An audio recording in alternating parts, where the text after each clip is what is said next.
that made a dry path between them. And Prophet Moses and the Israelites crossed to the other side.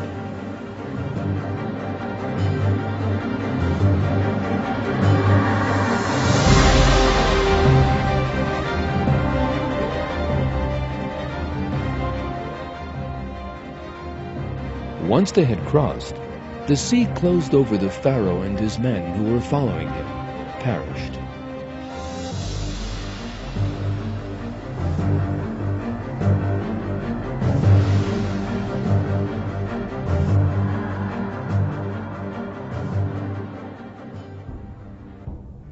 Following these events, Prophet Moses and his people set out for the place where they were to live in peace, heading directly from Mount Sinai. Because, according to the Qur'an, that was what God set aside for Prophet Moses. This appointment time of the Lord was made for a 40-day period. Prophet Moses would remain on the mountain for 40 days. We set aside 30 nights for Moses and then completed them with 10. So the appointed time of his Lord was 40 nights in all. Moses said to his brother Aaron, "Be my successor among my people. Keep order and do not follow the way of the corrupters."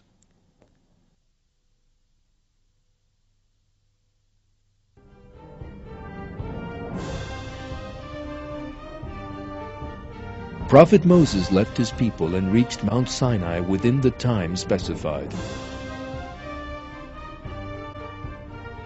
During that time, Prophet Moses came into the presence of our Lord and received from him the tablets containing counsel and sufficient explanation of all things. He said, "Moses, I have chosen you over all humanity for my message and my word. Take what I have given you and be among the thankful." We wrote about everything for him on the tablets as an admonition and making all things clear. And we said, "Seize hold of it vigorously and command your people to adopt the best in it. I will show you the home of the deviators."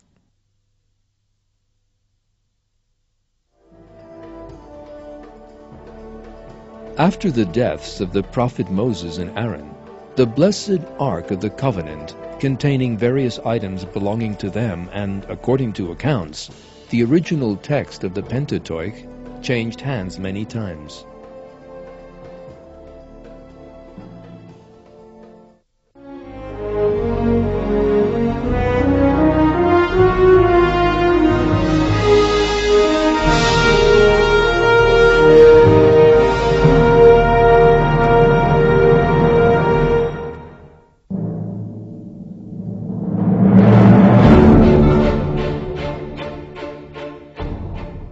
After the death of Prophet Moses, the Israelites again turned to denial and began following wicked paths.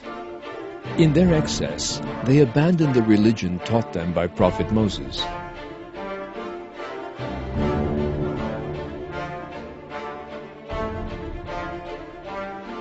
But a period full of suffering then began for them. They suffered many difficulties, and cruel tyrants ruled over them. They suffered terrible oppression. They were exiled from their homes and lands.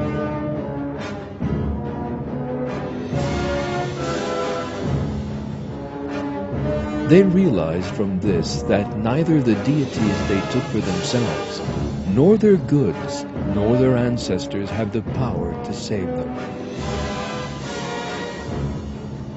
As a result, they asked God for a ruler who would save them from this cruel regime. God describes their plight in the Qur'an.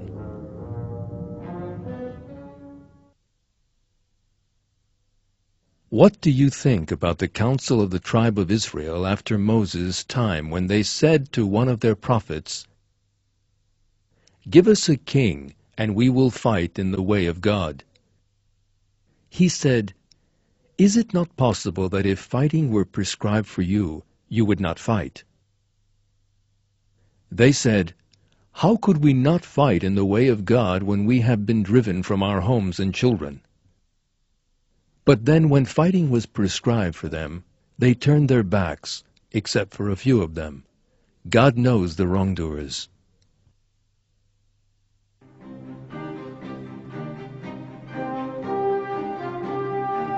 God selected Saul as king of the Israelites. But they grew arrogant and rebelled against him. They put forward many pretexts and were ungrateful in the face of God's command. Their prophet said to them, "God has appointed Saul to be your king." They said, "How can he have kingship over us when we have much more right to kingship than he does? He has not even got much wealth." He said, "God has chosen him over you and favored him greatly in knowledge and physical strength." God gives kingship to anyone he wills. God is all-encompassing, all-knowing.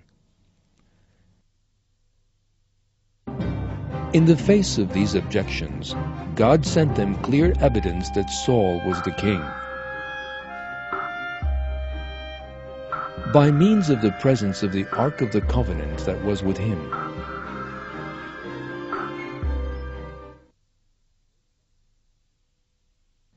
Their prophet said to them, "The sign of his kingship is that the ark will come to you, containing serenity from your Lord, and certain relics left by the families of Moses and Aaron.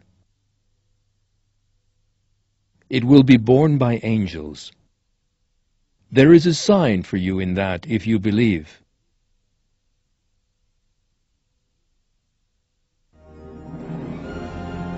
This ark, or chest, was the Ark of the Covenant with its sacred contents, and its being in the possession of Saul was a sign of his kingship. According to one generally agreed account, the chest contained such sacred objects as the staff of Prophet Moses, and the Pentateuch tablets, and the staff and the turban of Prophet Aaron. In the same way that the ark is a symbol of the kingship of Saul in the Qur'an, so, in hadith, it is described as a symbol of the dominion that the Mahdi will establish on earth.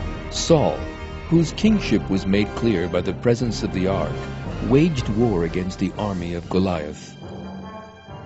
According to historical sources, the cruel ruler Goliath captured the ark during this conflict.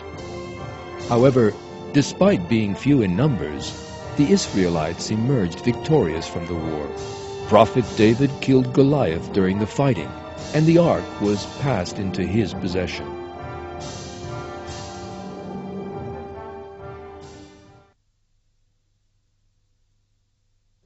And with God's permission they routed them. David killed Goliath, and God gave him kingship and wisdom, and taught him whatever he willed. If it were not for God's driving some people back by means of others, the earth would have been corrupted. But God shows favor to all the worlds.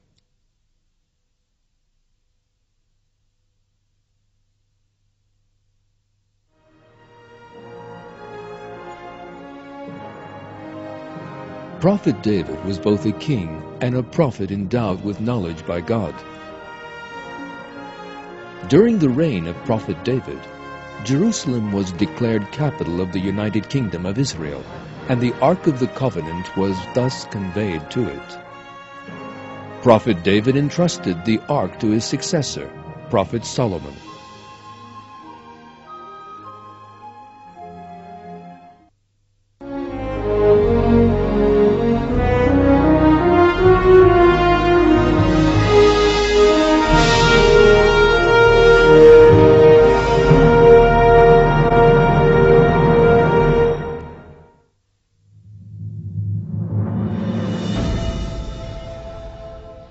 A city sacred to the three revealed religions, Jerusalem.